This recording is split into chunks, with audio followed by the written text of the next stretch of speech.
I've inherited this belief from this lineage of women that you cannot be a mother and a wife and still give your gifts and have your own gift to give. Right. And I felt my mother, my grandmothers, the mothers before that, my great grandmother, I felt everybody just lined up behind me and having that belief.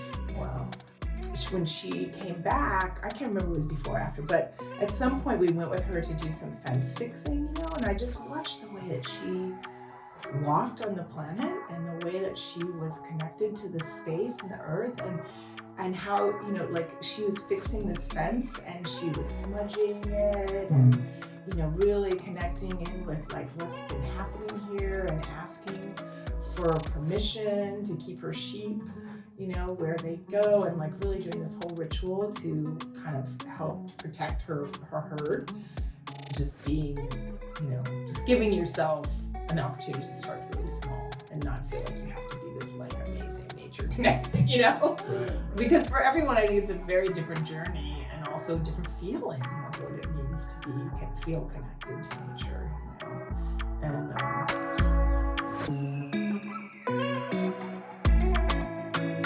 what's your definition of nature connection? That's such a good question. What is my definition? Yeah, for you. Right. Like, what do I? Or what do you tell people? Well, I think, I would say that it has to do with, like having a certain kind of awareness, right? And that when you're out in nature, that it's not just about like a goal, but it's really about paying attention and noticing what's going on both for you and outside of you, and being really connected to your sensory experience. So yeah, I'm definitely one of those people who stops a million times when I'm on a hike and checks out all the small things, right? Or the big things, depending on what they are, but and gets excited by the little things. And then I think another piece of it is the sense of wonder, right? Like, so having sort of that idea of like questions and wonder and excitement and just like awe of what is happening in nature. Do you feel like on a I don't know, the spiritual level, the invisible level, like whatever level that is to you, there's some kind of connection or resonance in that world as well? Because I feel like what you just shared was a pretty kind of tangible, physical, sensory world, but then there's kind of this up and down axis of... Yes, I definitely feel like there is a spiritual connection for me personally.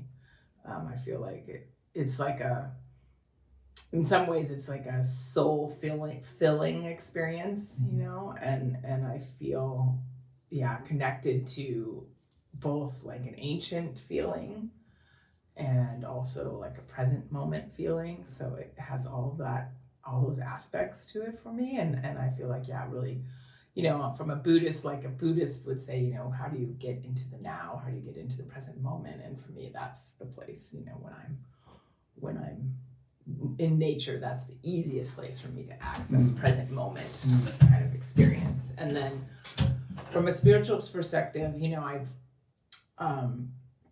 been involved with like women's spirituality, earth-based spirituality, since I was in my early 20s, and doing a lot of ritual and a lot of nature connection in that way. And it was very much, it coming out of what someone might call Wiccan. That's not really what we called it, but it was more just like an earth-based spirituality in the sense of like honoring the 4 directions, honoring the 4 elements, earth, water, fire, and air, and really thinking about the earth as a living being, and our connection to it. And then also looking at like the different goddesses and what they represent in the ancient cultures, and how they represent a different element of the earth, a season or a time or an experience, of that whether it be like birth or death or, these different things. And so that was really in many ways the beginning of sort of like the spiritual and the physical combining. Yeah. Wow, you just gave me like 3 things to talk about. So let's go back to, you said presence and past. Mm-hmm. You didn't mention future, and I'm curious, like, what is the what's in that? Right. The idea. Right. I mean, I'm the same way. When I go out, I'm usually trying to get away from thinking about the future. Right. Just getting into nature, just trying to be in the present moment. Yeah, the sensory absolutely. input and just being aware of what's around me. But so I don't know. It's just bringing up curiosity for me too. Like, what is it about this aspect of the present that doesn't really come out or come up so strongly when we're out in nature, but our past does? Or just curious about what you think about that. Right. Those 3 elements. Well, I think because I take kids out into nature, there's the future right there. That's my connection to the future, right? Is like I'm connecting these small people to the land and to the things that are in the land and on the land, and letting them explore the land, and they are really represent the future. They will bring in this energy of what's coming next. Right. And so I see that, and then I also think about when I think about just what happened. We just had this massive. I mean, people are calling it a natural disaster. I don't know if I would call it that, but quite a phenomena. A definitely natural phenomena. It's massive river changing and flooding and different things, and I just think that as I've been thinking about that and that happening, about okay, so how does this connect into our future, and how do we grapple with these massive changes that are going on, which I remember noticing in the outline, the piece about climate change, and thinking about that as how do we navigate that, and how do we help ourselves be more resilient? How do we become resilient as humans in this landscape and in this change, this radical changing time that we're in? And so that's definitely been on my mind, and I keep coming back to teaching about the cycles of life and the cycles of nature and the cycles of things is really going to help us be more resilient, and to know we can't count 100% on it being what we consider normal, but to see the river change like it just did, it's awe-inspiring in this way that's wow, this is what rivers do, right? And to see it so radical and just the feeling of everything is always changing, and that's what we can count on. Everything's always changing. And even the trees, even though they seem like they're not changing, they are, right? And the mountains and the whole thing. I mean, all things are changing all the time. And so it kind of gives me both hope, in that sense of just relying on that element of nature that is change, and gives me this sense of there is something. I mean, I guess it also it does that thing of it removes it from being so personal, And I remember years ago I was in Thailand when I was in my early 20s, and I was living on this deserted beach, right, with 2 other women. We were lucky to have this spot, and I mean, literally, it's your dream come true, your tropical dream come true. We had 3, I guess it was about 2.5 months on this deserted beach. This is one, I think you were telling me this one time, you guys had to hike out into it, and then you had to go, boat around to get food and stuff. Yeah. Cool. And to get water too. Yeah. So you either had to hike up the hill to get to it and over it, or the tide would be so high you'd have to get a boat, or you could hike through the beach when the tide was lower, Wow. But at the super low tide, you could walk all the way there. Wow. Yeah, and sometimes people would come, but it was pretty rare. But I just remember this one night, I can't remember if it was night or day actually, because I was in the ocean a lot. But I was out in the ocean, and I was feeling this kind of this bigness, but also this feeling of the smallness of who I am in relationship to the planet. And I was out there in the middle of the ocean, just kind of walking out, and I turned around and I looked at the jungle, and I was feeling quite sad because they were about to build. The reason why we're able to live on it is because they were about to build like a 4-star hotel there. Oh, wow. And I had, developed a pretty intimate relationship with that beach and that jungle there. I've been living there for a couple months and hearing all the cool things and exploring up above, and so I was having this moment of sadness, this really like deep grieving moment of like, oh, they're gonna like destroy this, and I just got this really strong hit, like the jungle will survive, like, and I had the vision of the hotel kind of taken over by the jungle, and I realized, like, in that moment, I just kind of realized, like, oh yeah, the earth is going to survive regardless of what we do. On some level, the spirit of the earth will make it. We might not, right. But the earth will, and just that feeling. There was something really comforting about it, because I feel so connected to the earth, and I feel like that's a very spiritual thing, and it doesn't have to only do with this time and place. Yeah, I remember it was probably like late 80s, early 90s. There was a lot more Save the Earth stickers, and that kind of phrase was the thing, and people were really on board. And then the same thing kind of occurred to me at this certain point: save the Earth. Right. Earth's gonna be fine. Save ourselves. Exactly. We're the ones who are in trouble. Right. Totally. Yeah. But yeah, it's funny to think about. Well, this is good because I feel like we kind of started with the present moment. We're kind of push back. Yeah, that got really far. Yeah. Sorry. Well, let's just go further into history with you. So that was your 20s, and you.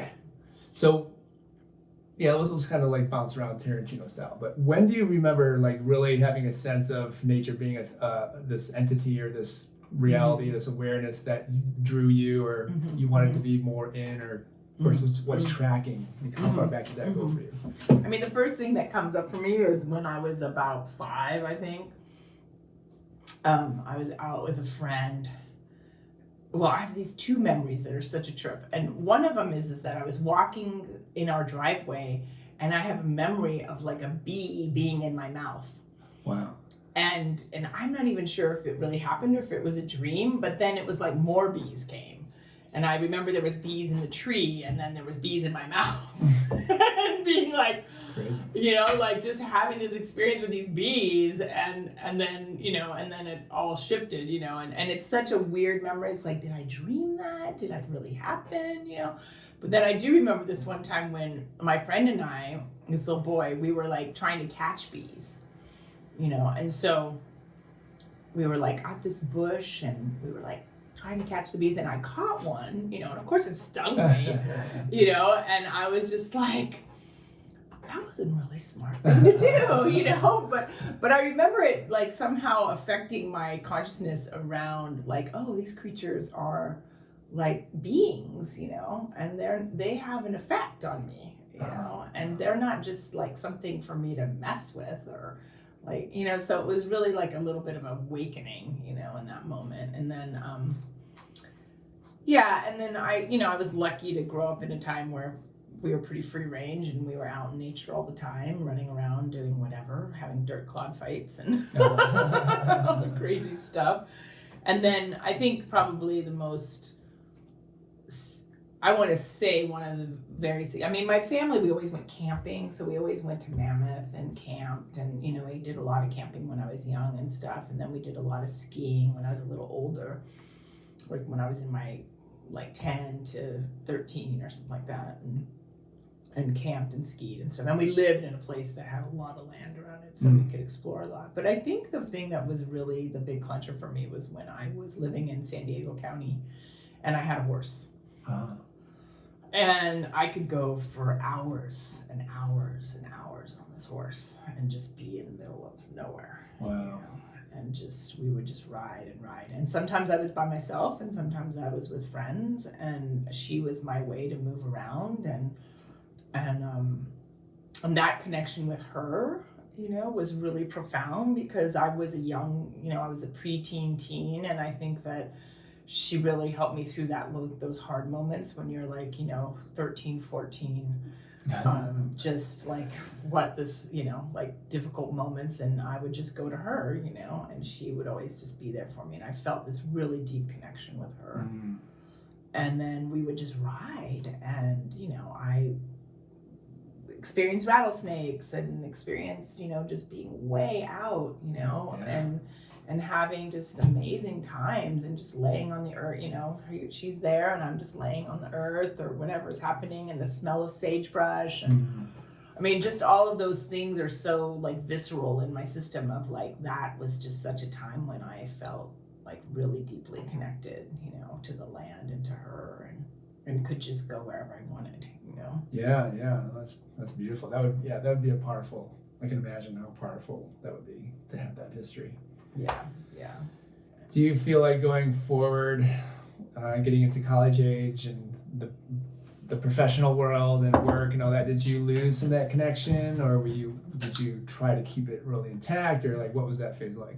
Yeah, it's a good question. I mean, I would say, for the first, when I first, I signed up to go to UC Santa Barbara, I signed up like by checking a box. I had never seen the school. I had no idea. All I knew was by the beach, and I knew I didn't want to go to any of the other UC schools, because of their locale or whatever. And I was like, okay. So then I get up there and I'm like, oh my God. I went to visit with some friends. I'm like, this is where I'm going to school? Oh my God, look at this. Like, I'm like going to live at the beach, I was just like so stoked, Yeah. And so I think in some ways that nature connection feeling never really left, because I knew that was like a great thing to have, like, even though maybe I was partying and doing whatever at that age, there was still this thing of like, I can go to the beach, I can go to the beach and I can have those moments of solace, at the ocean and at the beach. And I would say that, that time in Isla Vista was really profound too, because, there was psychedelics and different things, and UC Santa Barbara. Okay, I thought you were in Berkeley though. No, UC Santa Barbara. Yeah. So, I definitely, and there's a lot of nature to be had around there, So we would go, and I mean, it's hard for me to remember exactly like what it was like when I was there, but I do have this memory. Like, I do feel like just knowing that I could go to the cliffs and sit on the edge of the cliff and, be in this beautiful place and go to the beach and all of these things were really helpful for me, and really kept me connected. And I lived up there a couple summers. So, like after pretty much didn't go back home except for after my freshman year. Then I just kept staying up there. And in the summer, it's like amazing there. There's hardly anyone there. And you just have these beaches all to yourself. And I started tuning into like, oh, there's these fruit trees everywhere. I can just pick fruit. Like there's figs and there's pomegranates and there's, mulberries. And so I don't feel like it ever completely went away, even though I was distracted with school and all of that. But I always had the ability to go to those places, And then how did it happen that you started to kind of put together just the feminine experience and other women, earth, nature, ritual? Like, when did that start to like come into focus, and how did that all fall into place? So I was, I graduated from UCSB, and I went and lived in Seattle for a little while. And I realized like I wanted to live in a city, because I wanted to have a city experience. And it was so funny. I was thinking about this the other day, and I ended up like all I wanted to do was go to the parks. So I would just go to, if I was a nanny, so I just would take the kids and we would find whatever park there was we could go to. And then when the weather was bad, we'd go to the aquarium or to the science center or to the kids museum or whatever. But like the parks were really the thing that I was into, And so it's kind of ironic. Like I quickly realized, no, I do not want to drink coffee and smoke cigarettes in a cafe. Like, that is not who I am. I want to like go explore the parks and eat blackberries and, notice the change in the seasons and all of that. And then I ended up from there, I had a group of friends who were pretty, like my senior year of at UCSB, we all started protesting against apartheid. Oh, okay. And we were camping out in front of the library. And it was quite a radical group of people, you know. And I remember one night we were all dancing. We started just doing contact improv. And I was like, this is super cool. Because I always really loved to dance. You know, I always was really into dance. And so we started doing contact improv. And I was like, oh, this is really cool. Like, this is really fun. And then I left and was gone for the year. And then a bunch of them were going to go to Big Mountain, because there was this whole issue happening at Big Mountain, right? And so, and I had heard about it, and I actually went and watched some films about it while I was in Seattle. There was an organization there that was teaching about what was happening out on the reservation. And so when I heard my friends were going, I just was like, okay, I'm jumping on board that experience, you know? And I left Seattle and went down to UCSB, and we had a caravan, and we headed to Big Mountain, you know. And I didn't really have any idea what to expect, but it was a wild adventure. And I noticed when I got there, like, I was asked to help dig a latrine.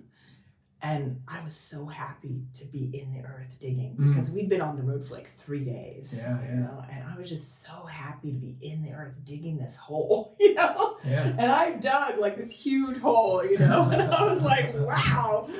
And then just that experience, I remember there were so many elements to it. But at one point, me and my friend went out and we were helping a woman herd her sheep while she went to town, and an older woman. And then, when she came back, I can't remember if it was before or after, but at some point we went with her to do some fence fixing, you know, and I just watched the way that she walked on the planet, and the way that she was connected to the space and the earth, and how, you know, like, she was fixing this fence and she was smudging it, and, you know, really connecting in with like what's been happening here, and asking for permission to keep her sheep, you know, where they go, and like really doing this whole ritual to kind of help protect her herd. And that was just like, wow, I was kind of like in awe, you know, and I hadn't experienced that, especially with a Native person, you know. And then the whole time, you know, we were just really connected, and then we were able to go witness the Sundance, and that was really profound too. And I had a guy there, a medicine man, came up to me at one point. I was working on we were building a root cellar, and he came up and he was like, I need to take you with me. And I was like, okay. And then it turned out he was like the medicine man, and he took me up to the teepee where the dancers were. And then, you know, he had me wait outside, and then he came out and he actually gave me some peyote. And he was just like, you know, they'd been soaking, they were like soaked peyote, and he was like, here, eat these, you know, and then we'll talk. Wow. So I ate like 2 or 3 buttons, I can't remember, and then he just downloaded all this information to me, and I was like, whoa. And I remember just feeling, I mean, I didn't feel like super altered, but I felt really energized. And he just shared a lot of things about like how parts of their culture have been, you know, acculturated and taken away, and what had happened to them as people, and why they were doing the Sundance, and what the Sundance was about for them. And then he, you know, sent me on my way, and I remember going back to the building and just being like, whoa, I have so much energy. And so coming back from that experience was like, okay, there needs to be something a little bit different in my reality, you know. And I think it was after that like I went to a women's herbal gathering, and I just started to connect with this idea of women empowering each other, and really connecting with our menstrual cycles, and how that is a really powerful time, and what that means, and just slowly started going to different gatherings where that was, and then a lot of singing, a lot of circle songs and singing, and different women, you know, empowered in different areas, and learning about plants. I mean, I think when I went to Big Mountain, that was the first time that I got turned on to the idea of plants as healing medicine. And I went back and I got a book because I suffered from a lot of irritable bowel stuff. And so when I went back, I got a book and I started to take the herbs and started to really get into herbology and finding what was healing for me. And then I met a group of people who were going to an herb school in Northern California, and just all of these things were sort of synchronistically happening at the same time. And then I eventually moved back. I mean, a lot of experiences happened in between, but I eventually moved back to Isla Vista with Robert. We were living together, and we just, at one solstice, I had several friends that, were kind of in the whole women's spirituality group, or a couple of them that were really into it. And we decided to do a solstice ritual. And that was sort of our first time that we met and did this ritual. And that was a little bit more than 30 years ago. Wow. Yeah. And we talk about it a lot now. But so we did this really beautiful ritual, and then we were like, let's do this every month. So a group of us came together, and every new moon we would meet and have a circle. And we did that for a good solid year. And then the new moons or the full moons? We did the new moons. Wow, okay. Yeah. So we were sort of honoring that dark time and that deep feminine. Yeah. And every new moon we would meet. And actually our first meeting was on the eve of what was that? Yeah. One of those wars, Desert Storm. Oh. That war. And we just, there was something about that was kind of interesting. I remember we all talk about that. And so we met. We still meet. Wow. We just had a meeting this past, I guess we tried to do it for, maybe was it, I can't even remember now. Maybe we tried to do it for Halloween. We were trying to have some Samhain meeting, but it ended up being pushed to later, but that's fine, And so we just did a whole ancestor ritual, and people came. One of the women lives now in Grass Valley, and she came down. Wow. And then when we did have our 30th circle, our 30th year anniversary, a bunch of people came, and we all had a big circle, and it was very sweet. People that I hadn't seen one of the women for, I don't know how long, 27 years or something like that. Wow, So, that's amazing. Yeah, so that, we just had this solid thing that we did for a long time, and people would leave, I left and went to Boulder, and then whenever I visited, we'd have a circle. It just really was a pretty deep, profound group of people. Yeah. That, we've stayed connected. And yeah, okay. Well, let's go back even a lot further, actually, and then we'll kind of go to the future. But so MacCracken, that's your maiden name, right? Yes. That's Scottish, is that right? Scottish, yeah. Yeah. So what connection have you you fostered connection with your ancestry? If you have, what have you been getting out of it? What have you understood about it? What are you trying to? Is there anything you're trying to bring forward? And and also that, and then something I'm always working with is this idea of appropriation, right? Spiritual appropriation, especially, and how does one who comes from a different lands honor their traditions and how they have experienced spirituality and connection to the land when they're in a different new place. Right. And there's already an established way of doing things. Right. Yeah, it is a big thing, right? Like how that works. So I know a little bit about my ancestry, not a ton. I haven't really, I think about diving into it a lot, but it just hasn't happened to the depth that I've thought about doing it, I know that, my dad has a whole giant book that one of the cousins did, or not even I don't even know how this person's related to me actually, but there's a book that has all our ancestry, I know that I think my family came here at a time similar to when the Irish came.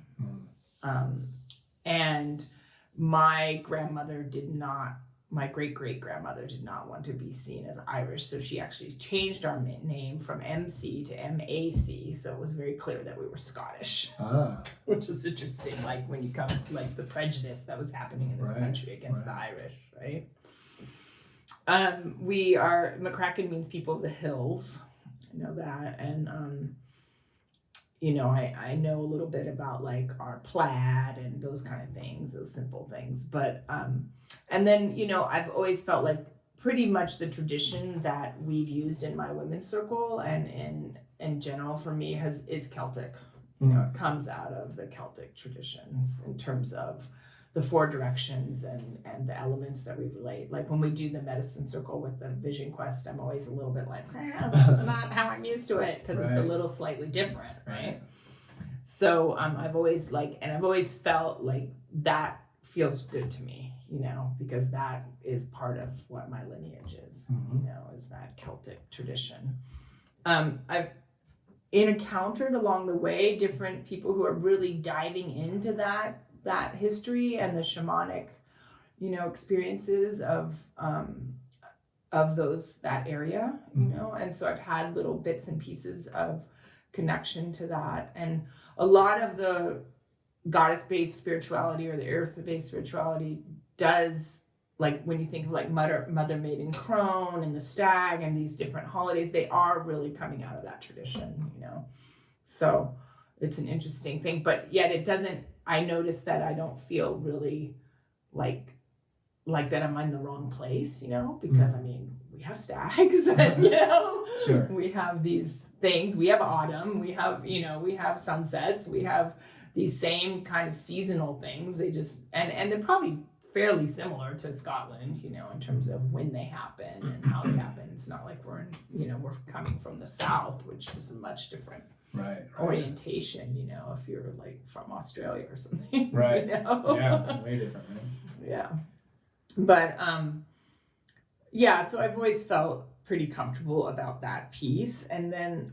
I guess I feel like I'm trying to think, like, because I do feel so deeply connected to the land here, you know, and I noticed when I was in Spain, I was like, oh, here's all these plants that I know, right? Because so totally similar climate, you know, and I was like, oh, but the only one of the differences is that there's wild lavender, you know, which we don't have here, and there's wild rosemary, and there's wild thyme, and you know, which is just so was really interesting for me, you know, and then but it also felt so good to like walk around and know so many of the plants, you know. I felt like, wow, okay, this is not far from my, you know, familiarity, you know, and that was kind of cool to just be like, I'm in this place, it's on the other side of the world, but like the land is so similar, you know, and I think about like, you know, I don't really know for sure, but I know that like there has to be some kind of somewhere in my history, in my lineage, there's got to be some darker skinned, like whether it's the Moors that came up into Scotland or whether, you know, it's like, I'm not really sure, but because we're all like pretty brown, you know, my family, we're all pretty tan, you know, we're not like your fair skinned Scottish, Irish, redheaded, you know, we're more of like the dark variety. And so I wonder if we were in Spain at one time, you know, I wonder. And when we were in Spain, we saw this primitive, what's the word I want? Not primitive. God, I can't even think of the word, but basically like a Neolithic, you know, like burial site, which was really cool. And it's just these rocks, you know, with a flat rock on top of it, and they're just these like caverns that they buried people in, you know. And I just thought about it when I was sitting there. I was like, wow, you know, this could be my ancestors. You know, there could, I mean, because we're all ultimately, right, from Africa, right? And we all moved around, right? So it's just, and that's like an interesting thing too to think about, like in some way, you know, we could be connected somehow to some native people here, you know, it's hard to say.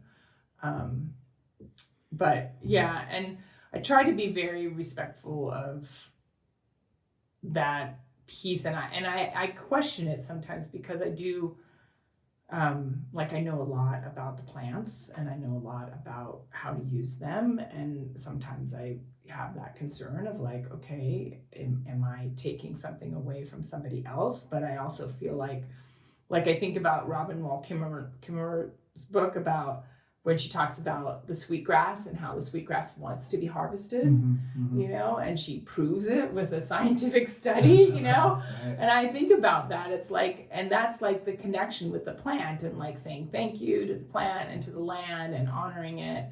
And also acknowledging that, yes, there have been people here for thousands and thousands of years that have used this land and these plants, and that in many, and, you know, I don't know if my ancestors directly harmed them, but for sure, white people and colonists, you know, have really done some serious damage to these people. And I feel a lot of grief about that, for sure. And so I try to honor that grief, because I feel like we've ultimately all missed out. You know? Yeah. No, I feel we have ultimately fucked ourselves, you know? Yeah. By not honoring these people, you know, when we came, when people first came here. I mean, like, how different it would be, right? If people had come with some humbleness and respect and just a different connection, you know? Yeah, you know, it's the difference between intellectually wanting to do things different and actually internally wanting to do things different. Because I feel like we just basically came and perpetrated what was being done to us, you know, and we didn't really take that second look. Exactly, yeah. Yeah. Yeah, I mean, I imagine there was a few people who did, but I think overall... I mean, being generalizations here, but... Yeah, well, so that's kind of a good junction point too, because we know each other from the Condor Clan here in the Ventura, Ojai area, which is an organization that gives people an opportunity to go out and do a traditional wilderness rite of passage, spending 4 days and 4 nights out in the lands by themselves with no food, just some water, and that comes from a lot of, so this is kind of like a little bit of a phasing over of like, we're trying to honor the way things were done here, and but we're not from here, and we're using this technology. And I know that the founders, Kent and Farron, did their best to get permission from the people that were willing to interface with them, and then but we all come from, you know, deep ancestry and lineages that did it somewhat different. Even though, if you read most books on rites of passage, most rites of passages around the world incorporated some kind of solo time in nature, usually without food. Right. Amongst other aspects. So yeah, I'd love to hear just a little bit about how that kind of came into your sphere of awareness, and what, you know, just a general overview of what your experience was going through that process. And then now that you trained and you're one of the, you know, prominent female guides in that organization, actively taking women out to give them that opportunity too. So just what that's like, you know, advocating for this process, and particularly in this region. Right. Yeah. Well, I think the way that I came into Condor Clan was that Robert, my husband, was curious about it. He had heard about it. I think I first heard about it through Richard Palmer, and then Mary Natwick was another person who I'd heard about it from. And I remember at the time that Mary was going through it, me and a couple other women were leading a year-long initiation process based on Francis Weller's work that he's done with community, and that Robert went through the men's work with him too. And so we were leading that. And I remember Mary saying to me, I asked her why she didn't want to do the process we were doing. And she goes, when you've had 20 years of experience, let me know, and I'll think about it. And I was like, oh. And at the moment I was kind of like, oh, you know, like, oh, that's kind of intense. And then we went through the process, right? And I was like, oh God, now I see what Mary was talking about. I mean, it was rough. I mean, it was really powerful, but there was a lot of things that, you know, needed to be shored up, and it wasn't done in a way that I felt really great about in the end. Like I felt like there was some mismatches going on with the leaders and even in the group, and there were so many great things that we did, and then there was also just things where it went awry, you know, it was a little bit awry. So I came out of it actually feeling kind of what's the word, like arrows in my back a little bit, okay. as a leader, you know. And so then Robert was really interested in doing the Condor Vision, and he applied, and then it didn't happen that year. So the next year it was happening, and I was about to turn 50, and I was like, oh, maybe I should do it too, you know. And he was like, that'd be cool, you know. And then I just hesitated. And I remember writing my letter and going, well, I don't know if it's going to get in on time, because it was like December, you know. And I was like, I'm not sure I'm going to get a spot, but we'll let, you know, the universe take care of it. And I sent my letter in, and Farian gets back to me and is like, well, the universe said yes, so you're in. And I was like, okay, cool. And then when I met Farian, I was like, oh, now I see what Mary's talking about. It's like, yeah, just to have that much experience, you know, like doing the process. I was like, okay, I get it, you know, like it's a thing, you know. And so yeah, and then I think, you know, doing the process, I mean, the things that stick out for me is the seed box, for sure. Like, what a beautiful thing that is to create the seed box, and to put time into really thinking about your life story, and then sharing it with people, and being heard and seen in that way. And I've spent a lot of time being heard and seen, because I have a master's degree in somatic psychology, and that's all we did was be heard and seen for 2 years or 3 almost. But it was just really lovely to just like go through that whole story and then share it and have this like symbol of it, you know, and then have it represent like the seed that you're planting, and it was at a time when my kids, I mean, Keenan was, I don't know, 12 maybe, or something like that.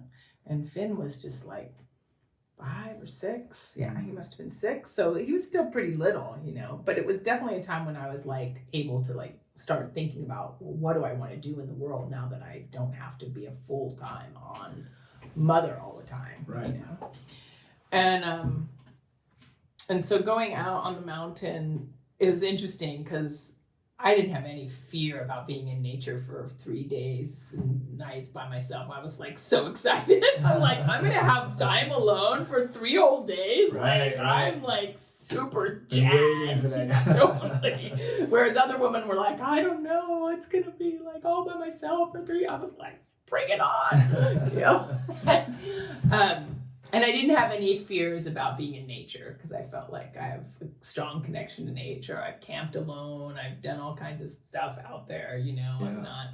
Wasn't worried at all about being out there by myself. So it was very interesting to me that I had such an intense experience, you know, like I really didn't expect, I mean, I expected to have an experience, but I didn't expect to get to the point where I thought I was worried, like, is this okay? What's happening to me? So, yeah, because I just got so weak, and I was throwing up, and I could barely move. Wow. You know, I could barely walk very far. I was crawling to my stone pile the one morning. Oh my gosh. Yeah, it was really intense.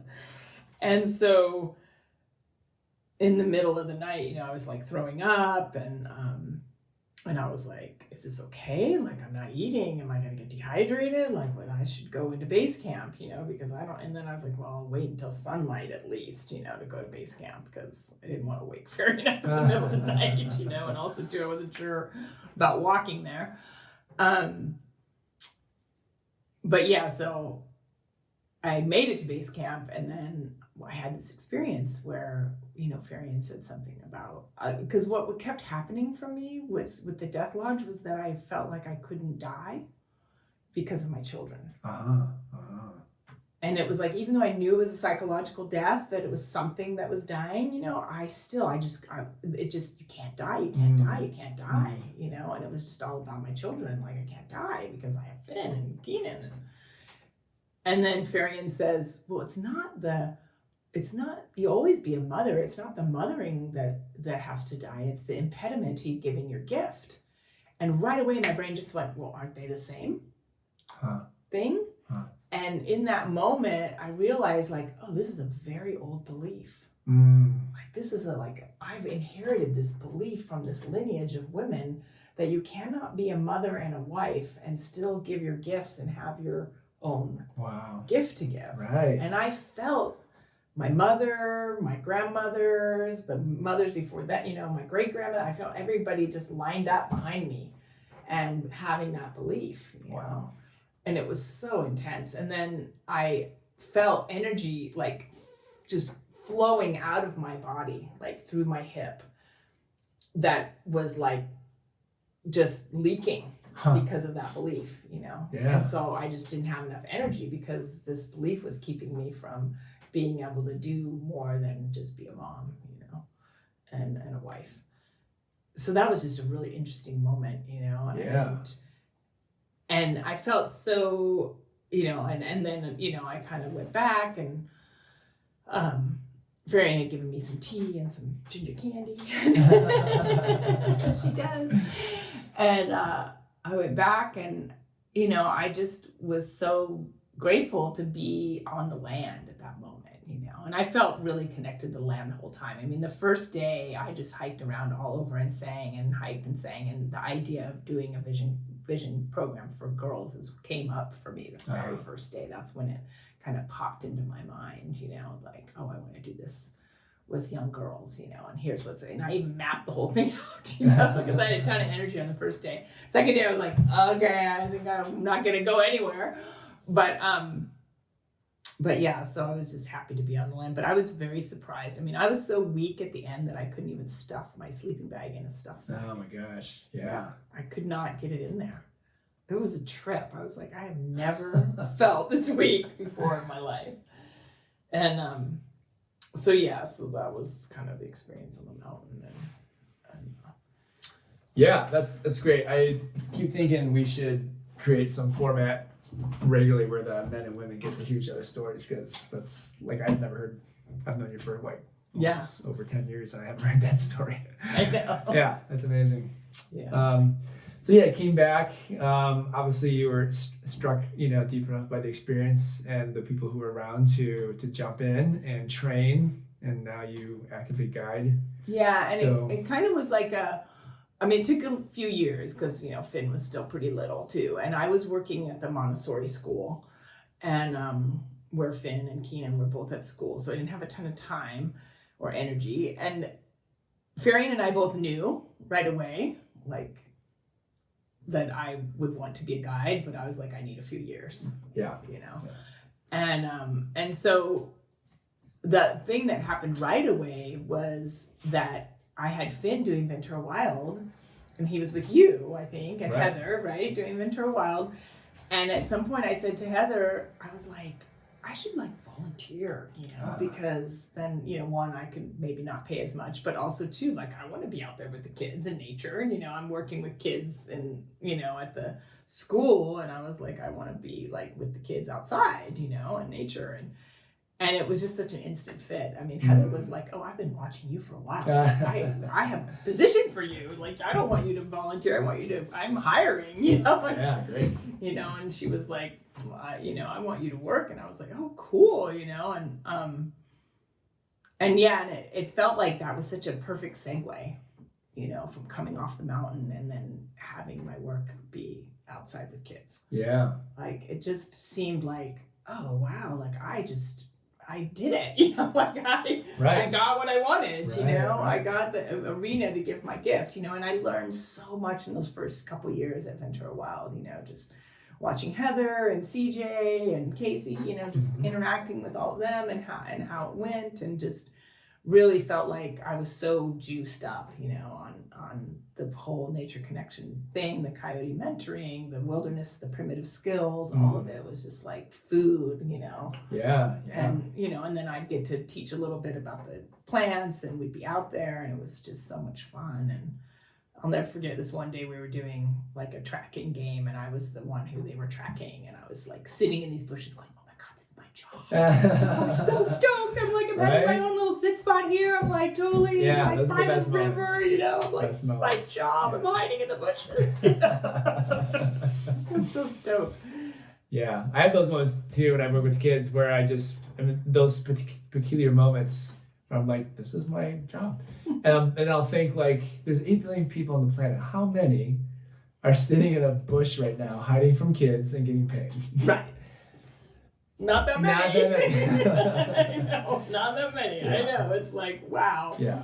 It's such a great, you know, and I have these moments now where I get like, oh, I'm a little burned out on this or that, you know.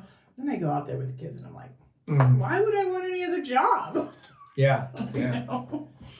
So, yeah. And then, so a few years went by, you know, I was doing the Ventura Wild stuff and still working at the school too, a little bit. And then I don't remember actually the year that I said I would do the guiding. I don't remember. It was the year that Farian was going to do her last time, and she was going to be with Zahava. And I think she may have called me and said, are you ready? Like, I can't really remember how it all went down. Or maybe we both came together at a gathering and I was like, I think I'm ready. She's like, yes, I need you, you know? And so she was like, I'm going to do this thing with Zahava where I'm going to be like making sure that she knows how to be the lead, and then she'll have an apprentice, you know, and so you can be the apprentice. So when the 3 of us went out together, it was magical. Oh, yeah. It was so magical. I mean, Zahava and I have a pretty long history of knowing each other because her ex was really good friends with Robert's sister. And so we've known each other through that for a long time. And I was actually at her like baby shower for Charlie. And just have a good connection with her, you know. And then to be out there, the 3 of us, and we just had so much fun. I mean, it was just so awesome to be at base camp together. Yeah. It was so powerful. But I will say this about the first time I went out. I had to kind of almost go through aspects of my fast. I don't know if you had this experience the first time you guided, but I had this experience of like wondering if I could do it because of what was going on, like both physically and psychologically for me during that first time apprenticing. It was like I was revisiting all of the stuff from my fast that was hard. Yeah. I mean, it's been a while since the first time I guided, I don't remember, but I do know part of the reason I still do it and why I've tried to do it more is because of that. Like, there's so much I get from watching other men go through the process and getting to witness what they're discovering about themselves and how they're discovering it. Connections with their ancestry, connections with themselves, connection with the land, connections with their gift. And there's a vicarious transmission that renews me, you know. Right. And that helps me understand, because I still feel like I've been guiding for almost 20 years, if not 20 years this year. And I still feel like I get out there and I'm still like, so what am I trying to explain to these guys? Like, you know, it's so ineffable, you know, and so hard to really put accurate words around, yet the experience, you know, it's just what comes up with our human experience, just getting out into these rarefied spaces where there's really nothing. Right. And there's no, you know, there's little reading material. There's no not a lot of distraction. Show. You know, it's just like, it's just what's coming up, and it's immense, and it's immense work, I find. Yeah, totally. It's very profound, and it's, I mean, the thing that I just love about it too is like when you're in base camp and you're kind of like, is anything happening for these women? You know, you're not hearing them, you're not seeing them, it's quiet. I mean, maybe you'll hear some singing or you'll hear a little bit of this or that, you know, but overall you're like just kind of holding the space and being like, I wonder if anything's happening. And then they come back and they're just, you can see just as soon as they walk up, they're just completely transformed, you know? Yeah. And it's just so powerful. It's really an incredible thing. And I love that it's, I mean, the other thing that I really love about it is that it has nothing to do with us as guides, you know, really. Like, we're just holding space. Like, we don't have, like, it's so, I mean, I think that was the thing about the initiation process that we did with these women. We were kind of trying to go through it at the same time, which clearly didn't work at all. And there was a lot more ego, I feel like, coming from, especially like from the facilitators, you know. I felt like there was a little bit more attachment to the process, I guess, you know, and what we were presenting. And so just the way it's been created and done, and that it's really just about like you and nature, you know, and it's your connection to nature. And it's very much like the guides are just there to hold space and to make sure you're safe, you know. And to me, it feels so clean in that way. And the transformation doesn't need us, you know. And it's really about your experience with nature, you know. Yeah. And it's just so beautiful in that way, you know. And really just, for me, it just makes it so that it doesn't feel like there's nothing sticky happening, you know. And I really appreciate about it, you know. Yeah, there's a very clean, I feel like a lot of programs, you know, so much of at least what I see out there as far as offerings and programs, and it's all great and wonderful. I mean, it's not a judgment on what people are creating and generating, but they tend to have, you know, if you create something from your imagination and creativity and put words to it and themes and concepts, then ultimately you're responsible for the quality of someone's experience of it. And so I can see where there is that sort of like, it is about me and I'm doing this and this is what I'm trying to convey. And I do feel like, you know, the vision, you know, just I would say the traditional wilderness rite of passage process, whatever it looks like around the world, is almost sidesteps that entire thing, because you need the guidance and you need the wisdom and the experience of people to make sure you have a proper experience that's kind of bring you back intact in the way you need to come back. But at a certain point, there's no one's holding it's not like the authority. Exactly. Like, I'm not the one who knows how your relationship with nature is, or what you need to get out of nature, that you need to watch that ant for 4 hours, you know, like that's has nothing to do with me, you know, or that you know, just all the different things, you know, your encounter with the deer, you know, it's like none of that has anything to do with us, you know. Yeah. It reminds me a little bit, I don't know if you're a Matrix fan, but the first Matrix, there's a really great arc of a scene where, you know, Morpheus is the guy who gets Neo out of, wakes him up and is like, you're the one, you know, he's kind of like acting as the guide, but there's a certain point where he keeps saying, like, you need to go see the Oracle. When you're ready, you need to see the Oracle. And then he takes him up there and he goes to see the Oracle. He has this private conversation, which is this grandma making cookies. It's so great, you know. And she tells, I don't think I'm spoiling any scenes here, it's a 30-year-old movie. She tells him he's not the one. Right, and he's relieved. He's like, "Thank God!" Like this pressure.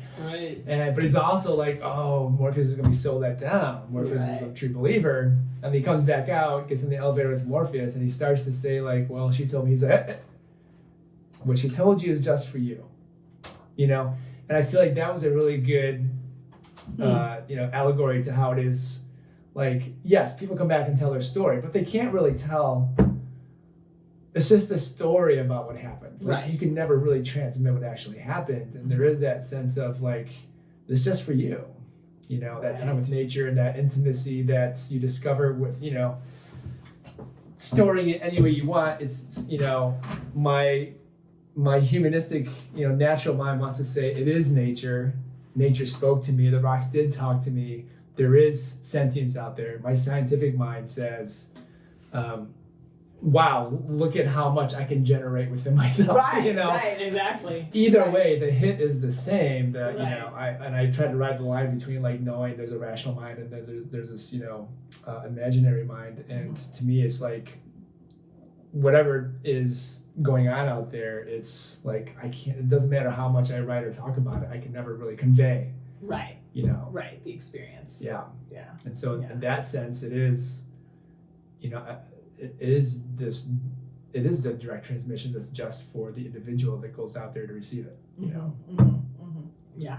And that is the ultimate authority. I feel like it's such a powerful experience, and to get that orientation that comes from a place of surrender. You kind of get broken down out there. It's hard. There's a physical ordeal. Right. There's fears. All this stuff comes up, but then you come out with this really grounded sense of like, I know who I am and I know what I'm up to, because the tree told me so. Exactly, right. I didn't tell myself. So I don't have a piece of paper. There's no other entity out there. It's like directly to earth, which I think is really, really, really powerful. I just went for the process. I just went for the ride, whatever it looked like, And the altering of your system because you aren't eating food, and you don't have to think about making food, definitely sets you up to have a different kind of experience than if you just were camping, by yourself, because you are definitely, and you've done this 6-month process that we do, to kind of orient you in this way that you're going to have some sort of an experience because you're looking at all of these things along the way. But really when you're out there, it's like, I think that the not having, only drinking water and not having very much food or no food sets you up to have something happen on some level, or just asking questions at least, and it's interesting. Yeah, just the limited distraction. Yeah. And I think too on some level the demonstration to whatever is that sense of something outside of ourselves, the demonstration of like, I'm putting everything down. I'm neglecting my needs. I'm neglecting everything so I can completely be wholly devoted to paying attention to what I'm perceiving, Right. Very powerful. Yeah. Okay, well, let's just kind of jet forward here as we come down the pike towards the future, and thinking about, I always like to touch on climate change or whatever you want to call it. I'm not really that concerned about what people's feelings are and whether it's human generated or otherwise, but something's going on. It's the planet's huge. changing. There's a certain lifestyle a lot of us are living that is not in congruence. You're involved in transformational work that's nature based. You're involved with working with kids out in nature. So just curious if you want to share a little bit on like, how do you hold the fact that the next generations really do need to hold a different set of standards, different set of values. They need to be perceiving the world around us, the resources, nature differently if we're going to like surf this wave, Right. So, just what are your thoughts on that, your feelings, any kind of just way you sort of project into the future about how you're going to communicate your message. Right. I mean, like I said before, I think that, we as a species are in trouble. And a lot of other species, obviously, are in trouble. I mean, I think that that's like a big part of it for me. That's where a lot of the grief comes in, is really for all the other species. Because I feel like it's not something that they asked for or that they had contributed to in any way, really. So I feel like that's where a lot of sadness for me comes up, a lot of grief for just the beings that don't have a voice, really. So I feel like there is that thing of like, how do we be a voice for these other species, you know? And and it's really hard. Like I think about, because I see my kids and I'm like, how do you tell these people that they can't have these things, or that they need to change their lifestyle because this is going to happen, and I don't know that we can, honestly. I don't know that we can get people to just shift, because I think there's just so many people that, I don't know, humans are funny. We like to be comfortable, but we also are highly adaptable beings, I mean, we've adapted through a lot of stuff, so I can really see that probably the whole thing is gonna like be really cataclysmic, and it's gonna make people change because of that. It's not gonna be because we go, oh, we're all gonna get off the grid and, Right, let's elevate our consciousness. Right, stop using coal or whatever. I mean, I think there is that legislation that's happening, which is great that there is some change, but still this idea that like, oh, well, if we electrify everything, we'll be better off. And it's like, well, there's all kinds of consequences of that too, I mean, I think the big thing is that we don't, as a species, I think in general, we don't think so much about the consequences of what we do. Right. And we do these things and they're really cool when we do them, but then they have all these consequences, and we don't, for whatever reason, I don't think we've really learned to do that. And I think that's where Native people have a lot of more wisdom, right? Because I think that they do have that sensibility in their cosmology, in their mythology, and all of that is about like, well, how is what you're doing going to affect the next generations? Right. There's the 7 generation perspective, but I'm sure different tribes have different ways of relating to that, or did have different ways. And but I think in general, their perspective has that built into it, and yet I think, as a culture, they've also lost some of that too. And so there's just those ones that are still holding that I think it's important that we start paying attention. And I do see that happening. I do see that people are starting to recognize like, oh, this Indigenous wisdom has something in it for us, right, to help us through this cataclysmic experience, Yeah. And I mean, to the point of like, handing over like places for them to manage, wild spaces and things like that. So I do see that happening. And, and I think that ultimately, I mean, I think about like, the Hopi who are living up on this mesa, and part of that is because in their mythology, they did things that weren't good for a long time. And so they went and just kind of put themselves into a small space and said, we're just going to live like we always live, like, because in one world we completely made a mess, Right. So we're going to just go back to living this very simple way, and I have a feeling that that's going to end up having to be what happens to the majority of humans if they're going to survive, and I think a lot of us aren't going to survive. I get that sense too. And who knows what that number looks like when we say it a lot, Right. I mean, I feel like there's so many concentric rings of reality we can only extend out to, our local communities, our families, our region. Maybe we have a sense of our country, but I just drove across the country, literally from coast to coast, and it's like it's huge. It is huge. It's big. It's like there's things happening. It's like impossible to really hold the scope, and I think there's like 500 people in some place on the other side of it who are like think they've got a handle on it. Right. Straight up, Right, totally. Yeah.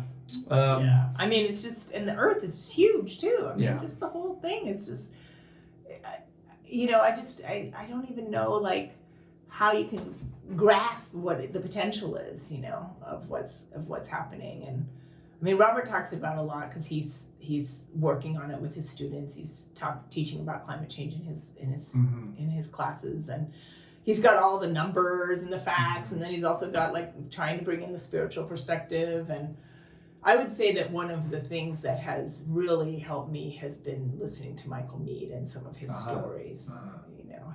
There's some great stories he tells, and my favorite one is this. There's a woman in a cave. I mean, I'll just tell this story because it's just so cool. Yeah. So there's this woman in the cave, and she's kind of like the mother of all beings, and she's got a cauldron of soup, which is like all the trees and the plants, and she's mixing it up and keeping it so that all the beings, the animals, and all are all safe, and they're working together, and they're figuring out, and she's got this beautiful soup that she's making, and of all the beings. And then she's got this weaving that she's doing that's also weaving the world, right? So she's creating this beautiful tapestry and weaving of the world, and it's just this gorgeous thing that she's making, and she's been working on it. She goes back and forth between the soup and the beings with the seeds and all the eggs and things, and then she goes back and she weaves the world, and she goes back and forth, and she's really close to being done with this weaving, and it is gorgeous. It's like this beautiful world, and she's right at the end of it. She gets up and she goes to the front of the cave to stir the soup. Meanwhile, this black dog, sneaks by her and goes and grabs the thread and pulls the thread until the tapestry is mostly gone. And she comes back to her work and she's like, oh my God, stunned. It's total chaos, right? Chaos is just, the world is in chaos. And she just doesn't, she's just like, okay, well, what do? And so she picks up the thread and she starts weaving. And that story, when Michael Meade talks about it, he's like, what's your thread? There's chaos. What is your thread? And what thread will you pick up? And what thread will you continue to weave? And just that whole dynamic that like, there isn't an end. There isn't a perfect ending. The black dog is like the mystery, who comes in and lets us know there is no perfect ending. Right. It's a whirlwind of things, and there's not going to be this like perfect world that gets created, because there's chaos. Chaos will always happen at some point.